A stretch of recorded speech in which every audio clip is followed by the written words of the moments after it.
Hello everyone. आज हम करने जा रहे हैं theory and numerical set chapter 1 electricity का, जो हम क्लास 10th का चैप्टर कर रहे थे। तो हम शुरू करते हैं अपने थ्योरी क्वेश्चन से। तो पहला क्वेश्चन ये है कि what do you understand by the electric potential at a point. तो हमने इलेक्ट्रिक पोटेंशियल के बारे में क्या पढ़ा था। अगर फॉर्मल डेफिनेशन की बात करें तो इलेक्ट्रिक पोटेंशियल क्या है? Work done in moving a charge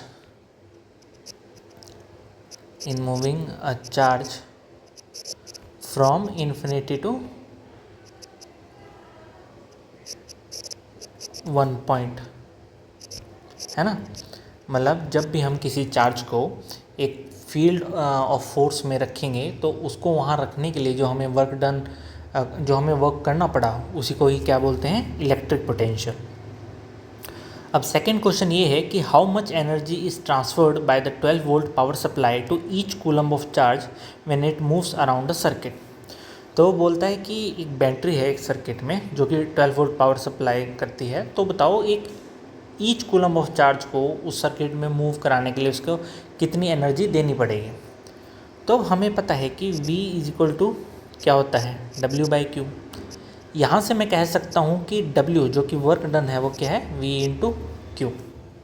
अब वर्क डन ही क्या है? एनर्जी। तो यहाँ पे क्या आ जाएगा? E is equal to V into Q. V क्या है? 12 वोल्ट। और कूलम कितना है? ईच कूलम दे रखा है। ईच कूलम का मतलब क्या हो गया? 1 कूलम। तो आंसर क्या आ जाएगा? 12 जूल्स। ठीक है। फिर वो बोलता है what do you understand by the potential difference. अब इलेक्ट्रिक पोटेंशियल था the work done required to move a charge from infinity to one point. अब पोटेंशियल डिफरेंस होता है work done required to move a charge from one point to another point. मतलब यहाँ पे जो दो पॉइंट्स हैं उनको प्रॉपरली डिफाइन किया जाता है। तो उनको एक चार्ज को एक पॉइंट से दूसरे पॉइंट को पर रखने के लिए जितना वर्क डन रिक्वायर्ड है वही क्या होगा? हमारा पोटेंशियल डिफरेंस होगा। State whether a volt meter has high resistance और लो रेजिस्टेंस एंड वाई। तो हमने ये बोला था कि वोल्ट मीटर जो है, वोल्ट मीटर के पास हाई रेजिस्टेंस होता है। रीज़न इज़ कि हम वोल्ट मीटर को क्या है? पैरेलल में लगाते हैं, और पैरेलल में लगाते हैं तो हम उसका हाई रेजिस्टेंस रखते हैं ताकि वहाँ से कोई भी करंट पास ना हो। और जब करंट पास नहीं होता तो वो जो भी लोड हमने लगाया है उसमें से ही पास होता है, तो हम एग्जैक्टली जो है अपनी वोल्टेज मेजर कर पाते हैं उस पर्टिकुलर इंस्ट्रूमेंट के अराउंड। फिर बोलता है कि 3 2 volt cells are connected in series and used as a battery. What is the potential difference at the terminals of the battery. वो बोल रहा है कि 2 सेल लिए, ठीक, 3 सेल लिए हैं, एक ये सेल, एक ये सेल और एक ये सेल, उनको सीरीज़ में लगा दिया जैसे अभी हमने लगा दिया। तो वो बोल रहा है कि अगर हमने इसको सीरीज़ में लगा दिया, अब बताओ इन दोनों एंड्स के बीच में पोटेंशियल डिफरेंस कितना होगा। तो आंसर है 2 + 2 + 2 = 6 वोल्ट्स। ठीक है। How many joules of electrical energy does 1 coulomb gain on passing through one cell and on passing through all 3 cells. अब इलेक्ट्रिकल एनर्जी के लिए फिर वही W हमने क्या पढ़ा है? V = W/Q। और W क्या है यहाँ से? VQ। और W ही क्या है मेरा? E है।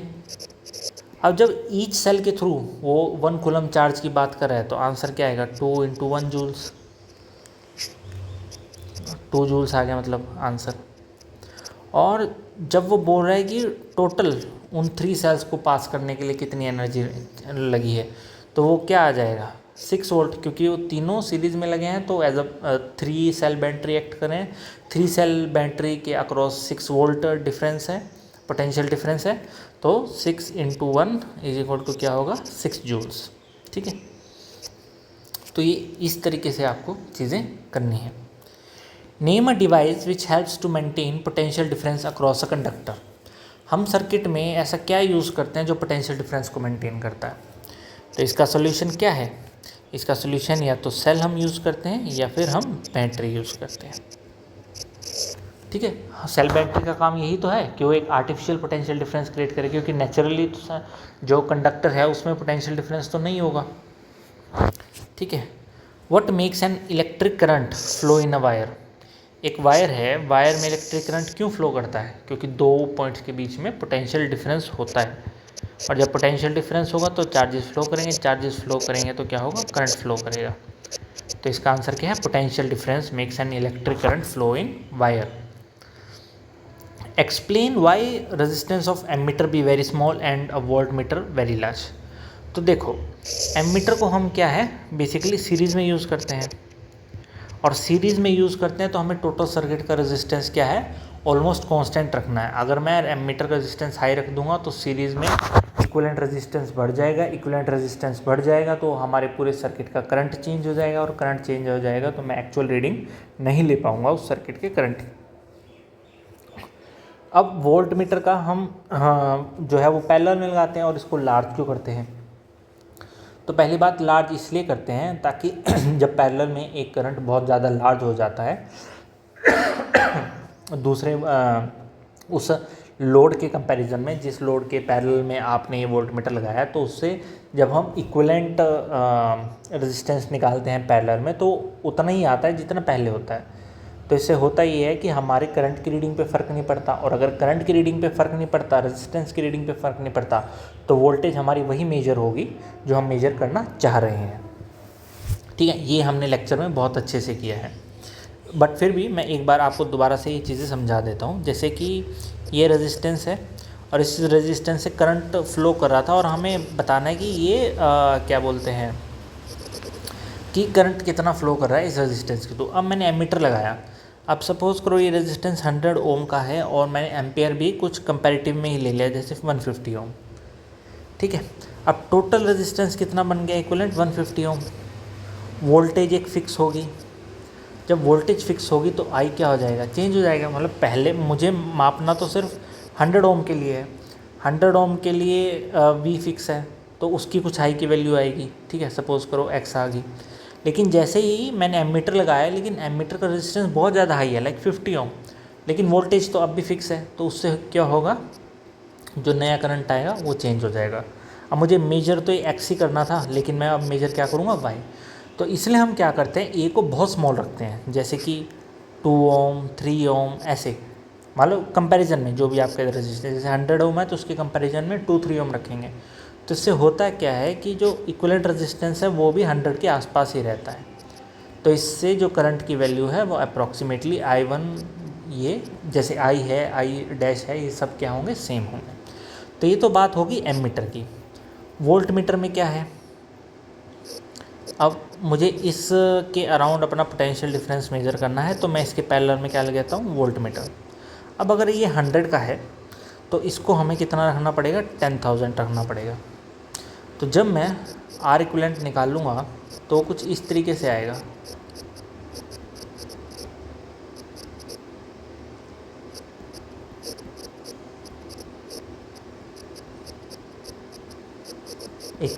एक 101/1000, या फिर आरपी हम बोल देंगे, तो आरपी जो आंसर आएगा वो 100 के इक्वल ही आएगा, ऑलमोस्ट अप्रॉक्सीमेटली।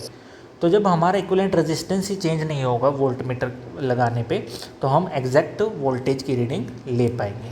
ठीक है, आई होप आपको ये समझ आ गई होगी, और ये क्वेश्चन बहुत इंपॉर्टेंट है।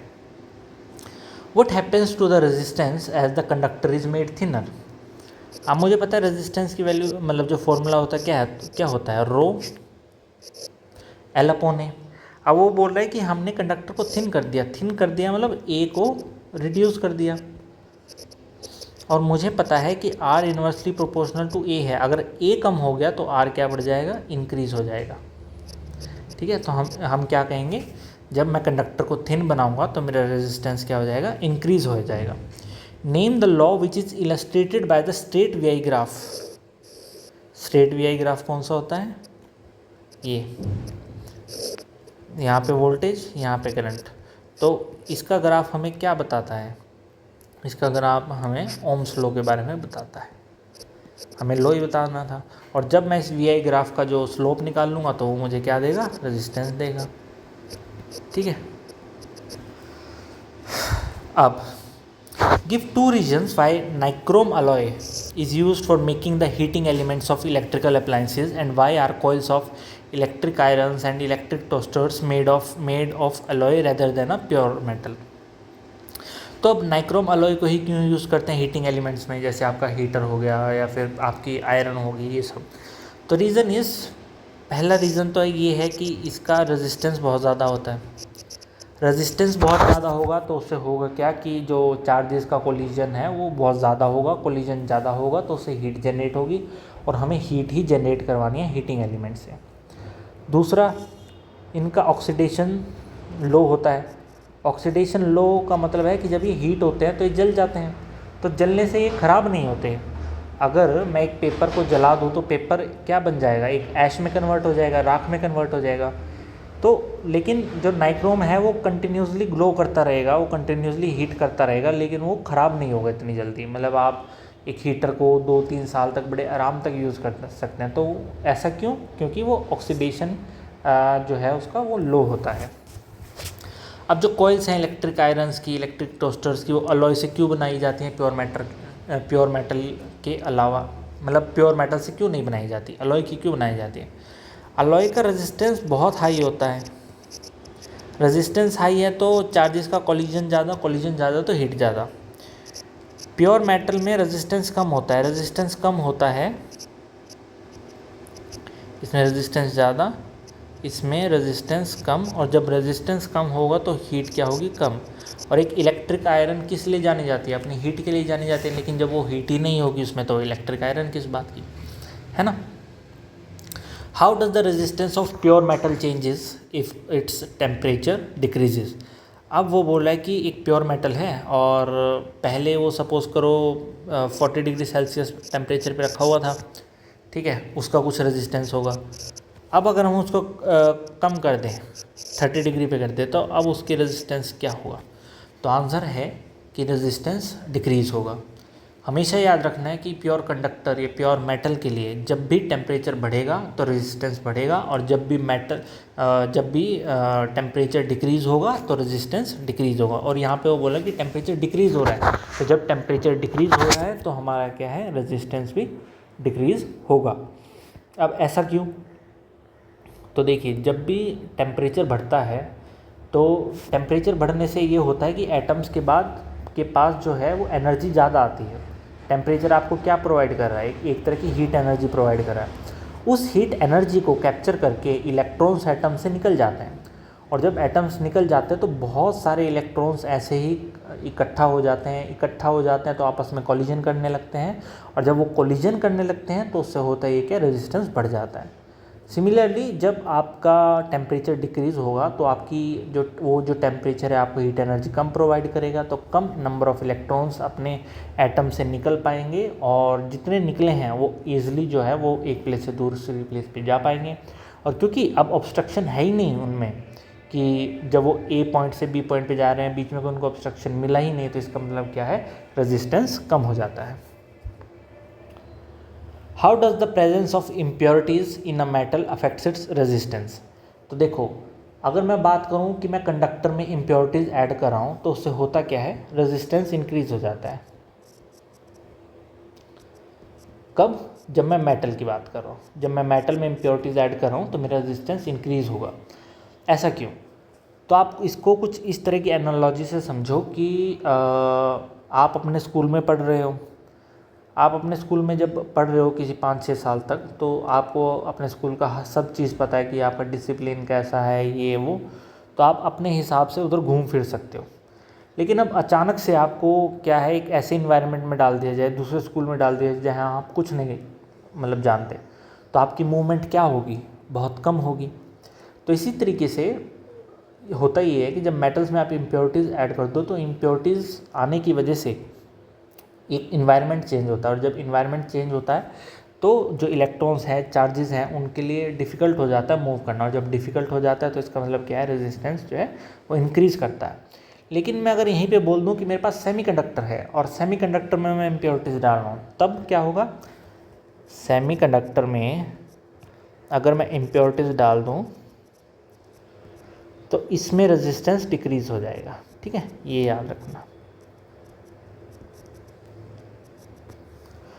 Distinguish between resistance and resistivity, ये आप लोगों का होमवर्क है, ये बड़े अच्छे से आपको कराया है, और मैं चाहता हूँ कि आप इसको अच्छे से खुद से लिखें और फिर कमेंट में बताएं। Why a series arrangement not used for connecting domestic electrical appliances in a circuit? हमारे घर में हर चीज़ सीरीज़ में क्यों नहीं है? रीज़न इज़ सबका एक कॉमन स्विच होगा, तो अगर मैंने कोई एक स्विच ऑन कर दिया तो सारी चीज़ें चलने लगी। अब जिस टाइम पे बस आपको लाइट जलानी है और आपकी वॉशिंग मशीन भी चलने लग जाए तो आपको दिक्कत है। और अगर गलती से आपकी लाइट ख़राब हो गई, जो जनरली हो भी जाती है, तो आपका क्या होगा, जो वॉशिंग मशीन है वो भी बंद हो जाएगी। तो ये प्रॉब्लम है, इसलिए हम डोमेस्टिक वायरिंग में सीरीज़ में सर्किट्स नहीं लगाते हैं। अब 10 bulbs are connected in a series circuit to a power supply.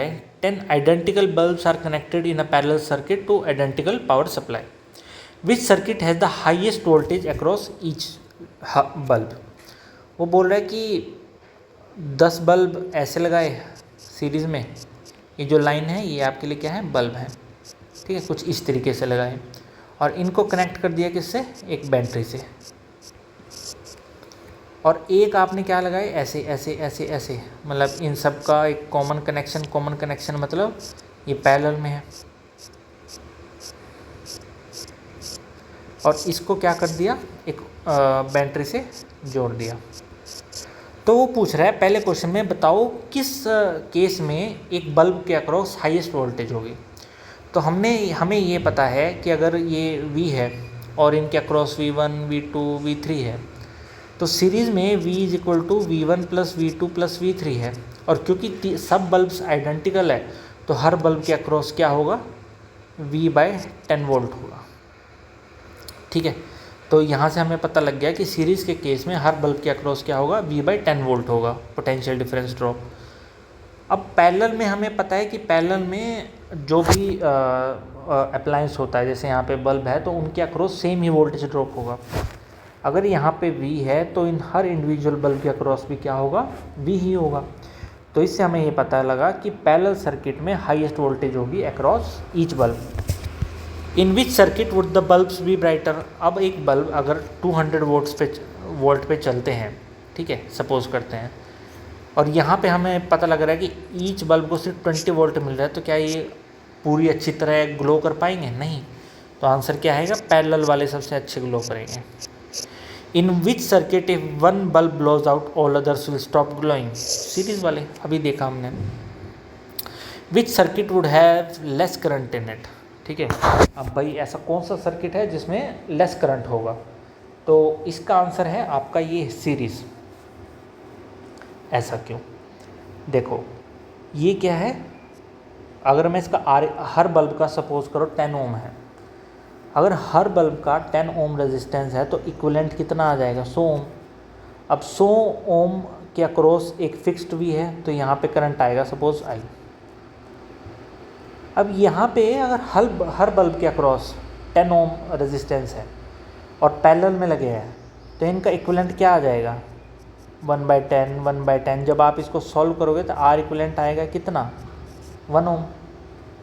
अब एक बात बताओ, एक सर्किट है जिसका इक्विवेलेंट रेजिस्टेंस 100 ओम है, एक सर्किट है जिसका इक्विवेलेंट रेजिस्टेंस 1 ओम है, तो सबसे लेस करंट किस में होगा, सीरीज़ में होगा, क्योंकि सीरीज़ में क्या है, रेजिस्टेंस बहुत ज़्यादा है, लेकिन वोल्टेज दोनों केस में सेम है। तो ये इसका आंसर था। State 2 factors on which electrical energy consumed by an electrical appliance depends. तो भाई पावर पे और वो कितने टाइम के लिए चल रहा है उस पर, क्योंकि हमें पता है power is equal to energy by time. तो एनर्जी कितना होगा, पावर इनटू टाइम। तो उस अप्लायंस की पावर रेटिंग क्या है और वो कितने टाइम के लिए ऑपरेट हो रहा है, उस पर हमारी क्या करेगी, इलेक्ट्रिकल एनर्जी डिपेंड करेगी।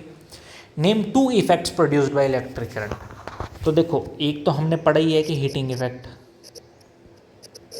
एक होता है मैग्नेटाइजेशन, वो हम अगले में पढ़ेंगे, बट मैं आपको जस्ट अभी बता रहा हूँ। Which effect of current is utilized in electric bulb. Electric bulb जब जलता है तो कौन सा इफेक्ट यूज़ होता है, हीटिंग इफेक्ट, है ना। Which effect of current is utilized in the working of electrical fuse. Electrical fuse आपको पता है, ये कुछ इस तरह का एलिमेंट होता है, ठीक है, और इसके बीच में ऐसे वायर लगी होती है। अब इलेक्ट्रिक फ्यूज़ का जो वर्क होता है मैं आपको अभी थोड़ा सा ब्रीफ में बता देता हूँ, बट आगे एक चैप्टर रहेगा उसमें आप इसको बहुत अच्छे से भी पढ़ोगे।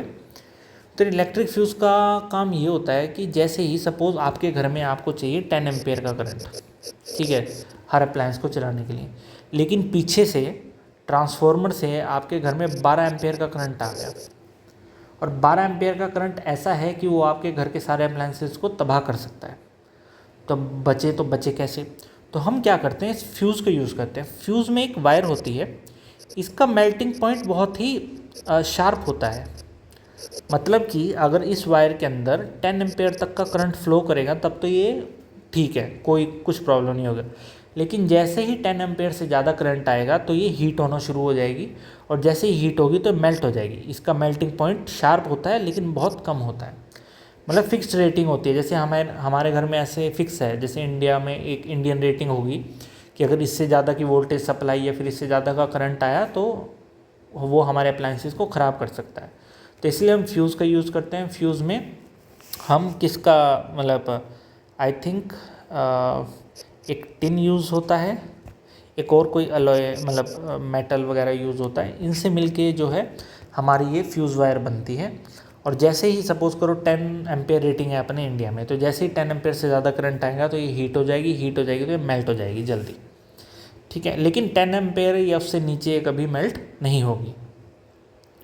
Name 2 gases which are filled in filament type electric light bulbs. अभी तो जैसे CFL बल्ब्स हैं, LED बल्ब्स हैं, लेकिन पहले क्या आते थे, फिलामेंट टाइप्स बल्ब्स आते थे, और वो कुछ इस तरीके से होते थे, जैसे ये, ठीक है, इसको बोलते हैं फिलामेंट्स। अब वो बोल रहा है कि इस बल्ब के अंदर कौन सी गैस होती है, तो बेसिकली 2 गैसेस होती थी, या तो नाइट्रोजन या फिर आर्गन, और वो इसलिए होती थी ताकि ये जो फिलामेंट है ये हीट होने की वजह से ख़राब ना हो जाए। Explain why filament type electric bulbs are not power efficient. अब ये जो फिलामेंट टाइप बल्ब्स है ये पावर एफिशिएंट क्यों नहीं थे, क्यों हमें ज़रूरत पड़ी कि हम CFL बल्ब्स लेके आए, फिर बाद में हमने LED में ट्रांजिशन किया। तो रीज़न इज़ कि एक तो ये बहुत जल्दी ख़राब होते थे, ठीक है, और दूसरा ये कि ज़्यादातर एनर्जी जो है वो हीट में कन्वर्ट करके हीट में कन्वर्ट होते हुए लॉस हो जाती थी, तो इसलिए क्या है कि पावर एफिशिएंट वो नहीं थी। State 3 factors on which heat produced by N electric current depends. ये हमें सिंपल सा फॉर्मूला पता है, ठीक है। तो हम ये बताएंगे कि करंट के स्क्वायर पे डिपेंड करती है, वो किस पे, रेजिस्टेंस पे डिपेंड करती है, वो टाइम पे डिपेंड करती है कि कितने टाइम के लिए हम यूज़ कर रहे हैं अप्लायंस को। Why is an electric light bulb not filled with air? Explain why argon or nitrogen is filled in an electric bulb. तो बात ये है कि अगर मैं इस फिलामेंट बल्ब में एयर डाल दूँ, नॉर्मल एयर डाल दूँ, ऑक्सीजन, तो होगा ये कि ऑक्सीडाइज हो जाएगा ये नाइक्रोम और जल्दी ख़राब हो जाएगा, ठीक है। नाइक्रोम है या जिससे भी ये फिलामेंट बल्ब बना हुआ है, तो एयर डाल दूंगा तो ऑक्सीडेशन ज़्यादा होगी, ठीक है, मतलब गैसेस का रिएक्शन होगा तो ये जल्दी ख़राब हो जाएगा। लेकिन आर्गन और नाइट्रोजन ये क्या है, नॉन रिएक्टिव गैसेस हैं, ठीक है। तो ये क्या करती हैं, ऑक्सीडेशन को प्रिवेंट करती हैं, और अगर ऑक्सीडेशन को प्रिवेंट कर रही हैं तो इससे होता क्या है, इससे होता ये है कि हमारा जो बल्ब है वो ख़राब नहीं होता। तो ये बेसिकली कुछ हमारे थ्योरी क्वेश्चंस थे। अब हम न्यूमेरिकल्स पे आ जाते हैं, क्योंकि इनके न्यूमेरिकल्स बहुत इंपॉर्टेंट हैं। अब पहला न्यूमेरिकल जो है वो है, how much work is done in moving a charge of 2 coulomb from a point at 118 volts to a point at 128 volts. अब मुझे पता है V is equal to W/Q, W मुझे निकालना है जो कि V/Q। अब ये जो V है पोटेंशियल डिफरेंस है, तो V क्या लेंगे हम, 128 माइनस 118, और मेरा 2 कूलम का चार्ज है, तो आंसर क्या आ जाएगा 20। अब ये 128 माइनस 118 क्यों लिया, तो वो बोल रहा है कि हम 118 से 128 पे जाएंगे, तो मतलब क्या है, पोटेंशियल डिफरेंस है उनके बीच में, तो तब बताओ कितना वर्क हुआ, तो इसलिए हमने दोनों को क्या किया, माइनस किया। How much energy is given to each coulomb of charge passing through 6 volt battery, same question. In a 10 second charge, मतलब T कितना दिया हुआ 10 second, a charge of 25 coulomb, Q कितना दिया 25 coulomb, leaves a battery and 200 joule of energy, E या फिर W दिया है कितना 200 joule of energy are delivered to an outside circuit as a result. What is the potential difference across the battery? अब V मुझे पता है W/Q होता है, W मुझे दिया हुआ है 200, Q मुझे दिया हुआ है 24, तो आंसर क्या आ जाएगा 8 वोल्ट। तो ये क्या है हमारा पोटेंशियल डिफरेंस है। अब वो बोल रहा है कि what current flows from the battery. अब बैटरी में कितना करंट फ्लो कर रहा है, तो I क्या होता है Q/T। अब 25 कूलम चार्ज मूव कर रहा है 10 सेकेंड में, तो आंसर क्या आएगा 2.5 ampere. An electric iron draws a current of 3.4 ampere. I क्या है 3.4 ampere from the volt supply of 220 volts. तो ये 220, what current will this electric iron draw when connected to the 110 volt supply. तो मुझे पता है कि V = IR होता है, तो मैं यहाँ से क्या निकाल लूँगा, R निकाल लूँगा, जो कि क्या है 220/3.4। वो बोल रहा है कि अगर 120 वोल्ट हो जाए सप्लाई 220 की जगह, तब करंट कितना होगा। तो आंसर है, मुझे पता है V' = I' R होगा। अब सेम ही आप अप्लायंस यूज़ करें तो उसका रेजिस्टेंस सेम होगा। तो V कितना है 110, R कितना है 220 × 3.4, तो आंसर क्या आ जाएगा ये, जो कि है I' = 1.7 एम्पेयर। अब इसको आप सीधा भी कर सकते थे, आपको रेजिस्टेंस निकालने की ज़रूरत नहीं थी। रीज़न इज़ कि वो बोल रहा है कि 220 पे 3.4 है, तो V is directly proportional to I है। 220 पे 3.4 है, तो 110 पे कितना होगा, इसका हाफ 1.7। क्योंकि आप V1 = I1R लो और फिर उसको डिवाइड कर दो V2 = I2R, तो आपके लिए बन जाएगा V1/V2 = I1/I2। इसमें R की ज़रूरत थी ही नहीं। A copper wire has a length of 2 meter, area of cross section 1.7 × 10⁻⁻6 metre square, और रेजिस्टेंस है उसका कितना 0.02 ओम्स। रेजिस्टिविटी बतानी है, मुझे पता है रेजिस्टेंस = ρL/A, तो मेरा रो कितना आ गया RA/L। बस सिंपल क्या करो, वैल्यू डालो और आंसर निकालो, तो बस इतना सा करना है। A 6 ohm resistance wire is doubled up by folding. Calculate the new resistance of the wire. अब एक चीज़ देखो, ये है वायर, आपने क्या किया, इसको बीच में से काट दिया और इसके काटी हुई वायर को भी इसके ऊपर लगा दिया। अब पहले आपका रेजिस्टेंस क्या था, R1 क्या था, ρL1/A1। अब नया रेजिस्टेंस क्या होगा, ρL2। L2 कितना है, L1 का हाफ, L1/2। और A1 क्या है, अब देखो जब आपने काटा तो एक वायर दूसरे वायर के ऊपर होगी, तो क्रॉस सेक्शन क्या होगा, डबल होगा, तो एरिया कितना हो जाएगा, डबल हो जाएगा, मतलब 2 × A1। तो अब इनका न्यू रेजिस्टेंस कितना है, तो R2 यहाँ से अगर मैं बोलूँ तो R2 आ जाएगा ρL1/A1/4।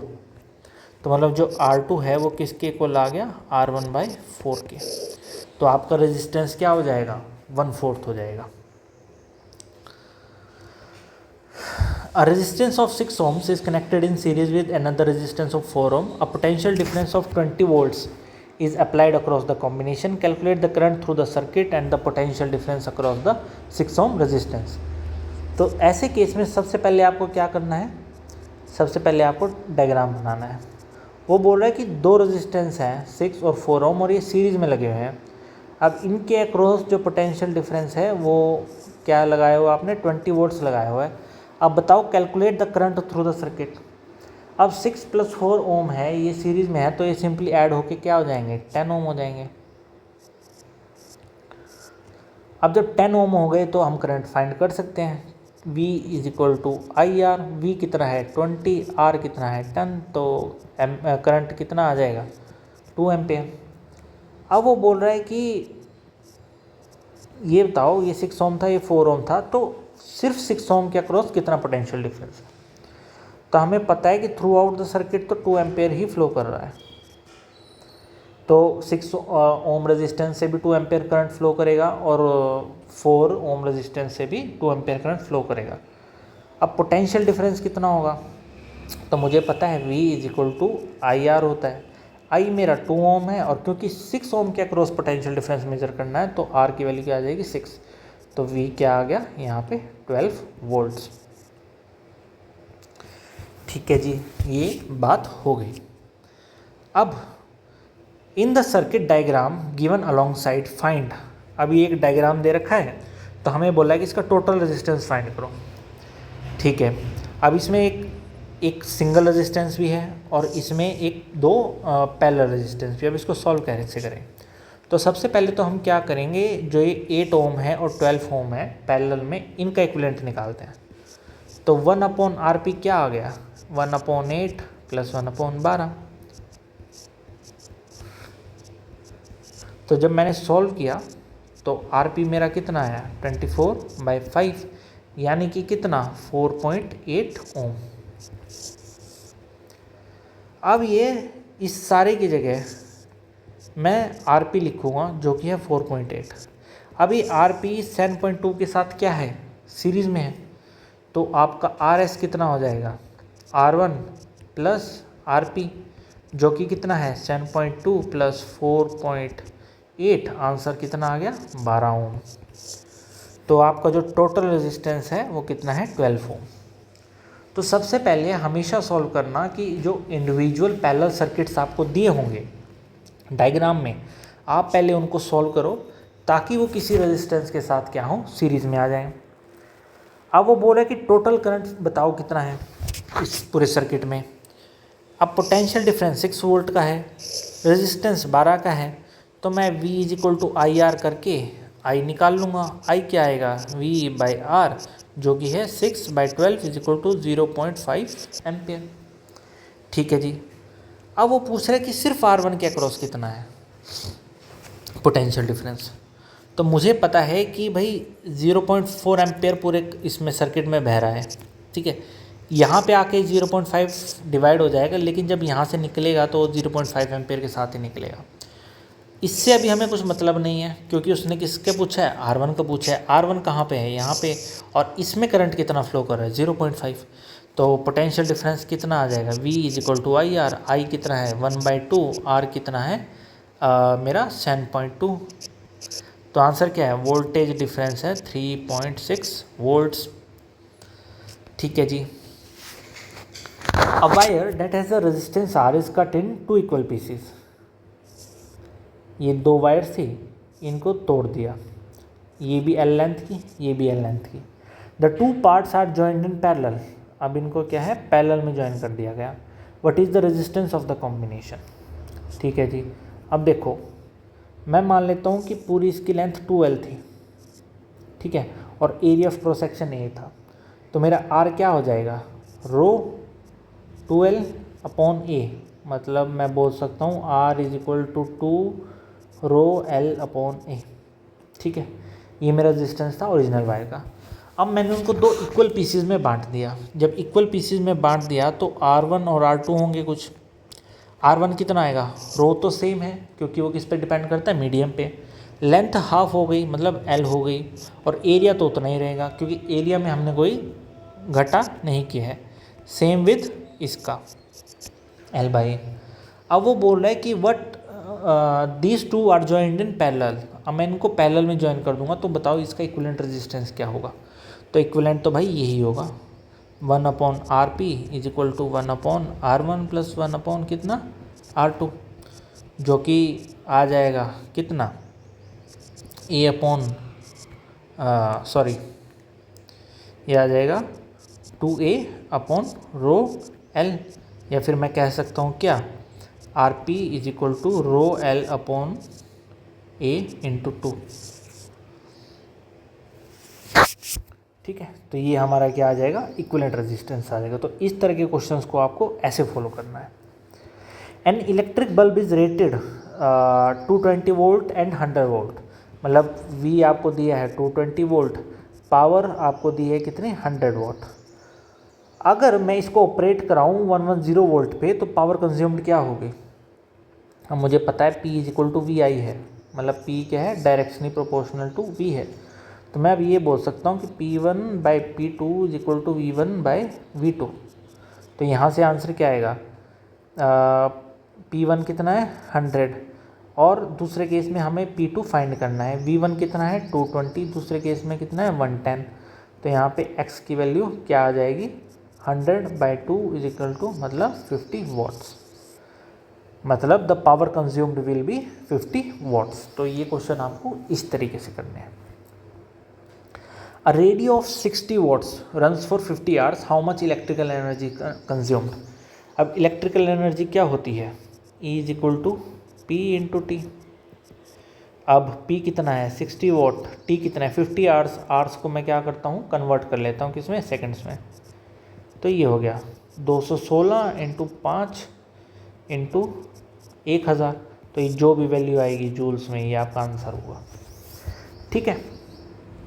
अब अ current of 4 ampere flows through 12 volt car headlight bulb for 10 minutes, how much energy transfer occurs. तो अब हमारे पास क्या है, VI जो कि है पावर, ठीक है। तो इसका आंसर आ गया 12 × 4 जो कि आ गया 48 वाट्स। अब 48 वाट्स कंज्यूम हुआ है, मतलब पावर रेटिंग है, और 10 मिनट के लिए यूज़ हो रही है। तो 48 × 10 × 60, एंड तो 48 × 6 48 और 4, तो मतलब 22800 जूल्स आपका क्या है आंसर आए, या फिर आप बोल सकते हो 28.8 किलो जूल्स। तो इतनी एनर्जी कंज्यूम होगी। हमने क्या किया, P निकाला, ठीक है। अब मुझे पता है कि P क्या होता है मेरा, E/T। तो E क्या हो जाएगा, P × T। P निकाल लिया, T मुझे पता है, तो यहाँ से मेरे क्या निकल जाएगी, एनर्जी निकल जाएगी। अब a bulb is rated at 220 volts 100 watt, what is its resistance. अच्छा जी, रेजिस्टेंस निकल जाएगा सिंपली, कैसे, मुझे पता है P = V²/R। P पता है, V पता है, R निकाल लूँगा। अब वो बोलता है कि 5 सच बल्ब्स बर्न फॉर 4 आवर्स, ठीक है। What is the electrical energy consumed. Electrical energy consumed मतलब एक बल्ब का 100 वाट है और 4 हैं, तो P टोटल कितना हो जाएगा 400 वाट्स। और ये कितने घंटे के लिए, 5 हैं सॉरी, तो 500 वाट, और ये 4 घंटे के लिए चल रहे हैं, तो 4 × 60 × 60, तो ये आपकी क्या आ जाएगी, एनर्जी कंज्यूम। अब calculate the cost if the rate is 4.60 unit, ठीक है। अब जैसे ये है, ये आएगा लगभग 720 × 1000, और इसको मैं क्या बोल सकता हूँ, 700 यूनिट्स, है ना। आई थिंक यही हम इसको नहीं, जैसे ये है P टोटल, इसको मैं 1/2 किलोवाट बोल सकता हूँ, और इसको R में कन्वर्ट किया तो ये 4 ही है। इसको R में ही रखेंगे, क्योंकि यहाँ पे पर यूनिट की बात की है, और एक यूनिट जो होती है वो 1 किलोवाट में होती है, 1 किलोवाट R में। तो आपको इसके सारे सेंटेंस को किलोवाट R में कन्वर्ट करना पड़ेगा। तो यहाँ से आया जो P टोटल हम आया, और 2 किलोवाट आया। जब टोटल एनर्जी कंज्यूम 2 किलोवाट की है और 4.6 उसका पर यूनिट रेट है, तो 2 किलोवाट का क्या आंसर आ जाएगा, यहाँ पे 2 किलोवाट का आएगा 9.2 रुपीज़, ठीक है। आपको, आई होप आपको ये समझ आ गया। मैंने इसको किलोवाट R में इसलिए कन्वर्ट किया क्योंकि यहाँ पे जो यूनिट है, यूनिट में दे रखी है कॉस्ट, कि एक यूनिट की वैल्यू क्या है 4.60 रुपीज़ है, और मुझे पता है एक यूनिट का मतलब होता है 1 किलोवाट R। अब मेरे पास यहाँ पे क्या है 500 वोट है, 500 वोट का मतलब क्या हो गया 1/2, हाफ मतलब किलोवाट, और ये टाइम तो आवर्स में दे रखा है, तो मेरे लिए चीज़ें सिंपल हो गई। तो ये आपके कुछ न्यूमेरिकल्स थे। अब जहाँ से मेनली क्वेश्चन आते हैं, और थ्रू आउट आपके कम्पिटिटिव एग्जामिनेशंस में भी जहाँ से क्वेश्चन आते रहेंगे, अब हम उस पे जाते हैं। वो है रेजिस्टेंस कनेक्शन, सर्किट कनेक्शन, ठीक है, कितना करंट फ्लो कर रहा है, ये सब। वो बोल रहा है कि 3 ये क्या बोलते हैं रेजिस्टर्स हैं, और वो कुछ इस तरीके से कनेक्ट है, एक 50 ओम का है, एक 10 ओम का है, एक 15 ओम का है, और इस पूरे सर्किट में 1 एम्पेयर का करंट फ्लो करता है। ए से बी 1 एम्पेयर है, और सी पे निकलता भी कितना है 1 एम्पेयर है। अब what is the current through other 2 resistors. अब वो ये बोल रहा है कि यहाँ तो 1 एम्पेयर ही फ्लो करेगा, क्योंकि ये सीरीज़ में है करंट के साथ। लेकिन जब करंट यहाँ पे आ जाएगा तो ये डिवाइड हो जाएगा, और जब ये डिवाइड हो जाएगा तो इनमें करंट अलग अलग फ्लो करेगा। तो बोल रहे हैं कि अब बताओ किसमें कितना फ्लो करेगा। तो अब बात आती है कि हम ये निकालेंगे कैसे। तो देखो सबसे पहले तो हम क्या करेंगे, यहाँ से वोल्टेज निकालेंगे। वोल्टेज निकालना बहुत ज़रूरी है। V क्या होता है, IR। I मेरे को पता है 1 एम्पेयर है, लेकिन मुझे इक्विवेलेंट रेजिस्टेंस नहीं पता, तो मैं पहले इक्विवेलेंट रेजिस्टेंस निकालता हूँ। 1/RP कितना है, 1/10 प्लस 1/15, तो 1/RP मतलब पैरेलल का इक्विवेलेंट कितना होगा, तो RP आ जाएगा 6 ओम। अब ये 6 ओम क्या है, सीरीज़ में है किसके, 5 ओम के साथ। तो जो टोटल रेजिस्टेंस है RS टोटल, ये 6 + 5, तो ये कितना आ जाएगा 11। अब मुझे I पता है, R पता है, तो V निकाल लूँगा। तो V कितना आएगा, 1 × 11 = 11 वोल्ट। ठीक है जी, ये मेरे को आ गई बात समझ, 11 वोल्ट। अब 11 वोल्ट इसमें सप्लाई जा रही है, तो 5 ओम में मैं निकाल सकता हूँ कितनी जा रही है। 5 ओम में कितनी जा रही होगी, V = IR। I कितना है 1, R कितना है 5। तो मतलब इस पे 5 वोल्ट ड्रॉप हुआ, और यहाँ पे कितना जाएगा 6 वोल्ट। अब दोनों पैरेलल में है, तो यहाँ पे भी 6 वोल्ट आएगा, यहाँ पे भी 6 वोल्ट आएगा। समझ रहे हो, हमें क्या पता है सीरीज़ में क्या होता है, V = V1 + V2 होता है। V मेरा 11 वोल्ट था, V1 मेरा 5 वोल्ट आया, तो V2 मेरा क्या आ जाएगा 6 वोल्ट। तो मतलब V2 इस सर्किट में जा रहा है, इस सर्किट में जा रहा है, और यहाँ पे जो दोनों अप्लायंस है वो क्या है, पैरेलल में लगे हुए हैं। पैरेलल में क्या होते हैं, जो पोटेंशियल डिफरेंस है वो सेम होता है। तो अब कहने का मतलब ये है कि 10 ओम पे भी 6 वोल्टेज ड्रॉप हो रही है, 15 ओम पे भी 6 वोल्टेज ड्रॉप हो रही है। तो अब मेरे लिए क्या है, करंट निकालना आसान है। करंट उसने पूछा क्या है, ये जो अदर दो रजिस्टर्स हैं 10 ओम और 15 ओम का, तो मुझे पता है V = IR है, और मैं V/R करूँगा तो मुझे क्या मिल जाएगा, I1 मिल जाएगा। तो पहला V 6 वोल्ट, रेजिस्टेंस कितना है 10 ओम, तो आंसर आएगा 0.6 वोल्ट। ठीक है, दूसरा करंट कितना है, दूसरा करंट है भाई कितना, 6 वोल्ट है दूसरे में भी, और उसका रेजिस्टेंस कितना है 15 है, तो आंसर कितना आया 2/5 वोल्ट, मतलब 0.4 वोल्ट। और सॉरी वोल्ट नहीं, करंट, ये क्योंकि हम करंट निकाल रहे हैं ना, तो 0.4 एम्पेयर। तो इसका मतलब ये है कि यहाँ पे 0.6 एम्पेयर फ्लो कर रहा है, यहाँ पे 0.4 एम्पेयर फ्लो कर रहा है, और जब ये कंबाइन होकर निकलेंगे तो ये दोबारा इनका सम क्या है 1 एम्पेयर। तो यहाँ से प्रूव भी हो जाता है कि हमने जो भी चीज़ की है वो सही की है। अब वो बोल रहा है what is the potential across AB and across AC। AB के अक्रॉस हमने निकाल लिया 5 वोल्ट है, और AC के अक्रॉस क्या है 11 वोल्ट। टोटल कितना निकाला था हमने 11 वोल्ट। टोटल रेजिस्टेंस कितना है वो भी हम निकाल चुके हैं। टोटल रेजिस्टेंस अपना कितना आया था 11। Find the current in each resistor in the circuit. अब देखो ये पोटेंशियल डिफरेंस है, ये भी पैरेलल में है, ये भी पैरेलल में है, तो यहाँ पे भी कितना होगा 24 वोल्ट, यहाँ पे भी कितना होगा 24 वोल्ट। जब दोनों पे 24 वोल्ट है तो V = IR निकाल के आप I निकाल सकते हो, V/R करो। यहाँ पे मैं V/R करूँगा तो आंसर क्या आएगा 4 एम्पेयर। यहाँ पे मैं V/R करूँगा तो आंसर क्या आएगा 6 एम्पेयर। ठीक है जी।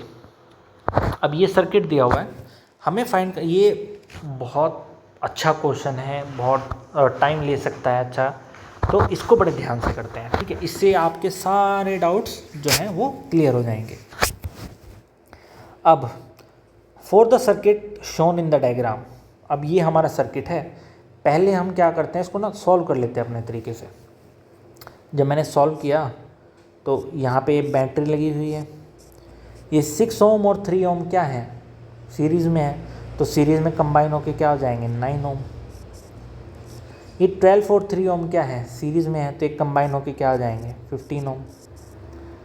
यहाँ पे 4 वोल्ट। अब ये 9 ओम और 15 ओम क्या है, ये पैरेलल में है, पैरेलल में है तो इनका इक्विवेलेंट निकालना पड़ेगा। तो इक्विवेलेंट कितना है 1/RP = 1/9 + 1/ कितना 15, तो 1/RP हो गया और यहाँ से आर पी आ गया 135/24। 3 से अगर मैं कट करूँ 45 और 8, ये इनका क्या आ गया, इक्विवेलेंट रेजिस्टेंस आ गया 45/8 ओम। ठीक है जी। अब इस 45/8 ओम के अक्रॉस क्या वो होगा, करंट कितना होगा? तो इसका आंसर क्या है, V = IR, और V/R अगर मैं करूँगा तो 4/45/8 = आंसर आएगा 32/45 एम्पेयर।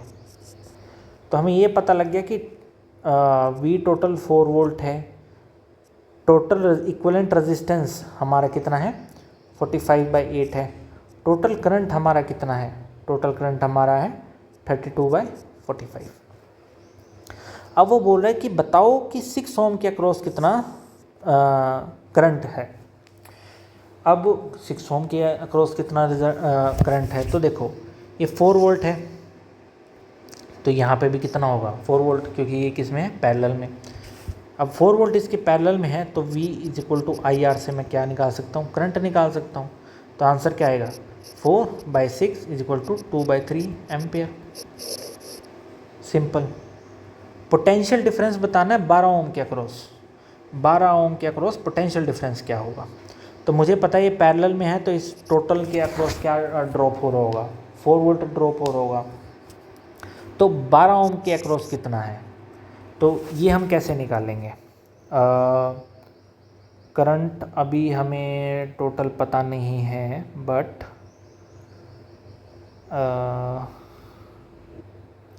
हाँ देखो, जैसे 12 ओम है और इसके अक्रॉस 4 वोल्ट है, तो इस लाइन में करंट कितना फ्लो कर रहा होगा। तो मुझे पता है कि V = IR होता है। V कितना है 4, R कितना है, टोटल रेजिस्टेंस 15, तो 4/15 मेरा क्या आ जाएगा I। ठीक है, ये मेरा I आ गया। अब क्योंकि ये दोनों किस में है, सीरीज़ में है दोनों ये, तो उस हिसाब से करंट दोनों में सेम फ्लो करना चाहिए। तो अगर मुझे अब V 12 ओम के अक्रॉस पोटेंशियल डिफरेंस चाहिए, तो मैं V = IR करूँगा। I कितना है मेरा 4/15, और रेजिस्टेंस कितना है मेरा 12। तो यहाँ से अगर मैं इसको सॉल्व करना चाहूँ तो आंसर क्या आएगा 16/5 वोल्ट्स। ठीक है, ये ऐसे। तो आपको ऐसे करना है चीज़ें, मतलब ये तो खैर फालतू का ही हो गया, क्योंकि इसकी ज़रूरत नहीं पड़ी, मुझे लगा कि इसकी ज़रूरत पड़ेगी, बट ऐसा कुछ था नहीं। बट ये है कि चलो आपको समझ में आ गया कि कैसे अगर इक्विवेलेंट वगैरह निकालना है तो आप कैसे निकालोगे। अब ये 3 आप देख रहे हो, ठीक है, ये इक्विवेलेंट कैसे निकलेंगे 1/RP करके, और 1/RP अगर हम करें, अभी हम क्वेश्चन नहीं पढ़ रहे, बट हम जस्ट अपनी प्रैक्टिस के लिए सबको सॉल्व करके देख रहे हैं। ठीक है ना, क्या पता हमारे काम आ ही जाए। आपको पेपर में पहले जो है वो क्वेश्चन पढ़ना है, तभी आप उसको क्या करेंगे, आंसर करेंगे। तो यहाँ से मेरा जो RP आ गया वो 3 ओम आ गया। ठीक है, टोटल रेजिस्टेंस कितना आ गया 3 ओम, वोल्टेज कितनी है 12 वोल्ट। तो यहाँ से मुझे पता लगता है मेरे में करंट, यहाँ पे करंट कितना फ्लो कर रहा होगा 4 एम्पेयर, मतलब यहाँ पे और यहाँ पे मेरा 4 एम्पेयर करंट फ्लो कर रहा है। चलो जी, ये तो बात हो गई। अब वो बोला है कि ईच रेजिस्टेंस के अक्रॉस करंट बताओ। अब देखो यहाँ पे भी 12 ओम, यहाँ पे भी 12 वोल्ट, क्योंकि ये पैरेलल सर्किट है। पैरेलल सर्किट में क्या होता है, पोटेंशियल डिफरेंस हर इसके रेजिस्टेंस या लोड के अक्रॉस सेम रहता है। तो बस मुझे क्या करना है, V = IR करना है। V मेरे को पता है 12 है, पहले केस में R कितना है 5 है, तो 5 करूँगा तो ये मेरा I1 आ जाएगा, इसी तरह मेरा I2 आ जाएगा, इसी तरह मेरा I3 आ जाएगा। Total current in the circuit वो हम निकाल चुके हैं 4 एम्पेयर है। Total resistance in the circuit वो हम निकाल चुके हैं 3 ओम है। ठीक है, तो ऐसे करना है। अब यहाँ पे इस सर्किट को रेजिस्टेंस के लिए सॉल्व करना है, तो अब इसमें बहुत ज़्यादा होच पोच है। एक 10 ओम है, एक 10 ओम है, फिर एक 30 ओम ऐसे लगा हुआ है, एक 20 ओम ऐसे लगा हुआ है, फिर 10 ओम ऐसे लगा हुआ है। अब इसको करना थोड़ा सा, मतलब हम ख़राब हो जाएंगे, ये हमें पता ही नहीं लग रहा कि अब देखो ये पैरेलल में है, ये पैरेलल में है, लेकिन ये सब इसके पैरेलल में है, सीरीज़ में, ये हमें कुछ नहीं समझ आ रहा। तो हम क्या करेंगे, अब एक बात देखो, अगर मैं इसको पॉजिटिव नेगेटिव बोलूँ, पॉजिटिव नेगेटिव बोलूँ, पॉजिटिव नेगेटिव बोलूँ, तो ये 3 क्या है, सीरीज़ में है, तो मैं इनको सॉल्व कर लेता हूँ। ये तीन तो सीरीज़ में है ना आपस में, क्योंकि ये एंड बाय एंड जुड़े हैं आपस में। तो इसको मैं RS1 बोल देता हूँ कि यहाँ पे जो रेजिस्टेंस लगे वो RS1 है। तो RS1 कितना आ गया, 20 + 10 + 20 मतलब 50 ओम। तो इसका मतलब ये है कि अब हमारा सर्किट कुछ इस तरीके से बन गया।